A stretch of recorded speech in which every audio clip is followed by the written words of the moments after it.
पापा ही पापा पुकारी ना पापा न बोलेलन हो। पापा ही पापा पुकारी ना पापा न बोलेलन हो। पापा के बल जोरी सिंदूर बर डाले ले हो। पापा के बल जोरी सिंदूर बर डाले ले हो।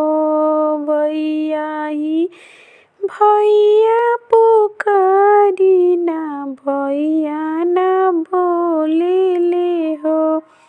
भैया के बल जोरी सिंदूर बर डाले ले हो। भैया के बल जोरी सिंदूर बर डाले ले हो।